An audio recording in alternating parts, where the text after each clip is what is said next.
morning, guys. Welcome back to the channel. Welcome back to another video. Today we are at New Melones Reservoir. It is tournament weekend. We've got a KBF trail event here in New Melones. It is Friday. Tournament is tomorrow on Saturday. So today, we got all of today to pre-fish, trying to figure something out. This is a huge, deep, relatively clear body of water. Somewhere out there are some good quality fish. So the goal today is to find those fish, figure out what they're biting, what they're doing. Last year, this was my worst tournament of the season. I did absolutely terrible here. I barely scraped together a 3-fish limit. So hopefully this year we can turn it around. But I'm gonna get off the ramp, get out to everyone's way. We'll hit the water and see what happens today.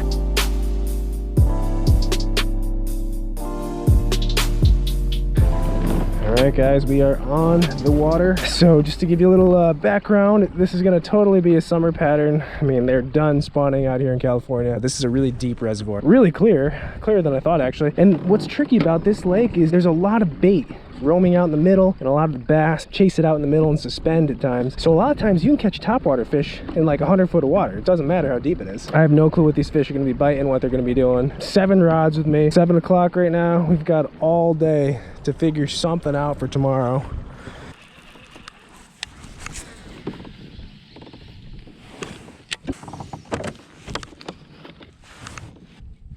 Oh, yep. Finally. Mike, we doubled. I was taking a sip of water, picked up, and she was on.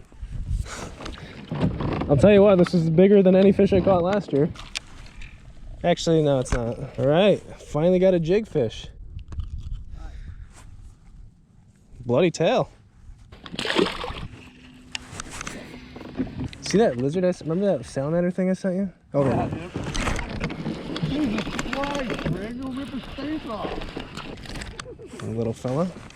I got 2 bass for a total of 1 pound. 25s, but the metal one's not the... I have this weird thing about clear water and clear bait. You don't like it? No, I always bring them like to this reservoir, and I never catch them on the clear ones. I always catch them on like white or something. Mike, there's a bunch of fish here in like 10 to 25 foot. Isn't that weird? You can see them on the graph. And this is exactly why this is a weird lake. You can be in 150 foot and the fish are still around up, you know, on the top shelf.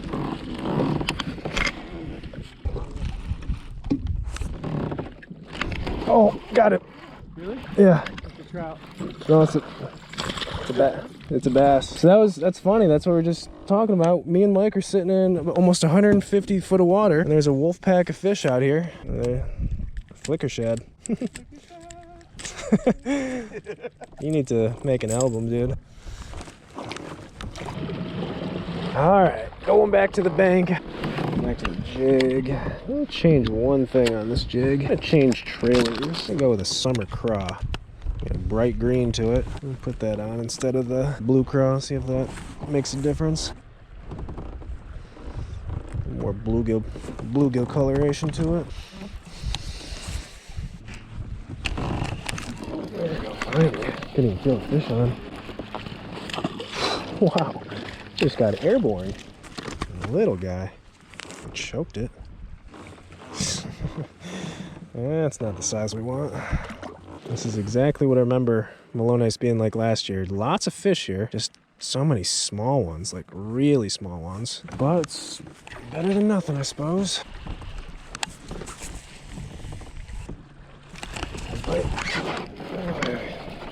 Finally felt a bite. Can't tell.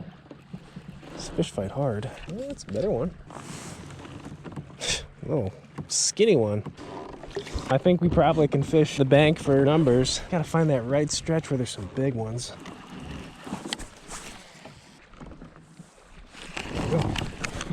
On the fall.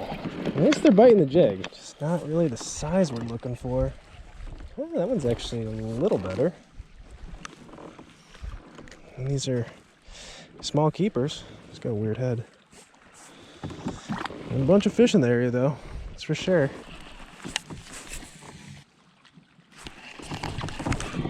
It's like as soon as it hits the bottom, it's very strange. That's like most of my bites. As soon as that jig hits the bottom, they eat. All spotted bass over here too. These fish could be more suspended, and they could be just seeing the jig fall, and then, you know, following it down. As soon as it hits the bottom, they hit it. That could be what's going on here, because it is weird that every time, like most of my bites are as soon as the jig hits the bottom. Haven't really had any bites working it back to the boat.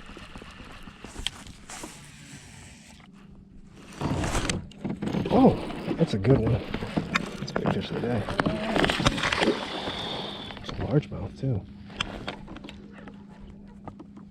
That's a good one.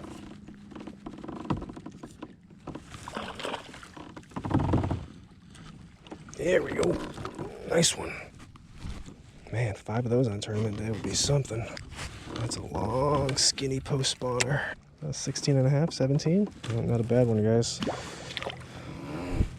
Well, definitely catching fish over here, getting bites. They're seemingly around these rocks. I think the bigger boulders are gonna be a factor, and that last fish was on some bigger rocks. So as long as we can find a bunch of that on this side, I'll be happy fishing it tomorrow.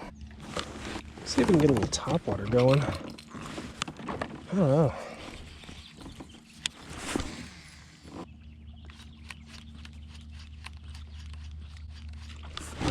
Oh, I guess dude, that did work. Man, that thing hit it so hard. First cast with the topwater. Rapala skitterwalk. All right, so they're eating on the bottom and top. Not a giant, but a topwater fish. We'll put a glide bait on. See if we can get some followers and see if there's some big fish in the area. Oh, the S-waver. Let's see if we can get a few big followers. Just curious.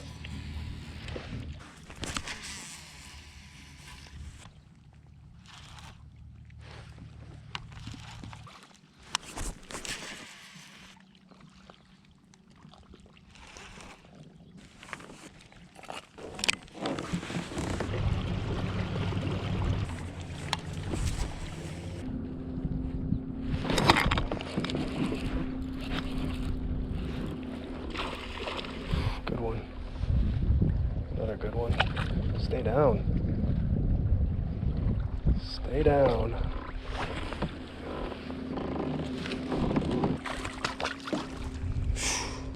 Another big, skinny largie. Same kind of area that I caught the first one in. That one. Skinny, long one. Definitely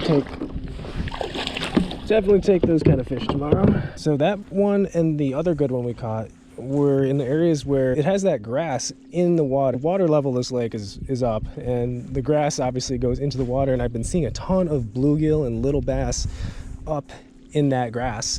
The 2 big fish I caught were just hanging off in 15 foot. We may have a little something figured out. Nice bite. That one hit it on the fall like we were doing this morning. Not a huge spot, but it's a better one. Keeper at least. There we go. That feels like a good one. Oh yeah, that's a big spot. What's the size of that one? Wow. Big spot of the day. Let's see what she goes. 16 3/4. Nice spot right there.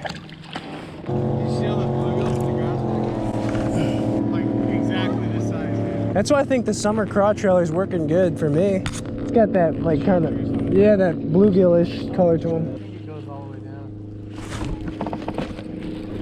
Oh, using my drive, sorry. In the mud. This one's got some shoulders. This one's thick. It's got some meat to him.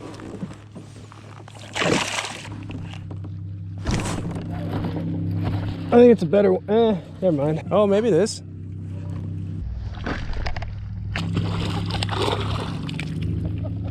Man, these fish are acrobatic. 16 and a half. Yeah. Chunk. Ooh. Dude, how is this? You want to try one? This is the most consistent bite I've had all day. Is it really the jig, dude? Big one. Oh, dude. Dude, I'm fishing here for the tournament. Get, Good spot. dude, get that in the net, man. I don't want it. All right, guys, that is going to conclude pre-fishing for New Melones. Had a odd day. Caught some fish in 150 foot and then caught some in like 5 foot. But I think the one thing that was consistent, that I don't know if maybe I forced the issue just because I wanted to catch them that way, but we caught them on a jig. KAYAK M2 football jig, green pumpkin, and we put a summer craw rage chunk on there. Noticed a lot of bass and bluegill up shallow, real small bait fish, and they have, you know, a little bit brighter color to them. So transition from that blue craw we usually use to the summer craw. I think it made a difference, or at least I got a lot of bites on it, so I'm gonna go with it. Overall, grading my pre-fish today, I'd give it a C+. Found some fish, we got some bites, but I'm not, you know, overexcited about anything by any means. I didn't find any giant groups of big fish. Who knows what's gonna happen tomorrow for the tournament. I'm just gonna go to the areas that I caught them and probably just explore and cover new water. But I know one thing, I will definitely be throwing this jig around tomorrow. Hope for 5 big bites and just let the chips fall where they may. As always, thank you guys for watching. Hope you enjoyed this pre-fish video. Hopefully the tournament goes well. Later.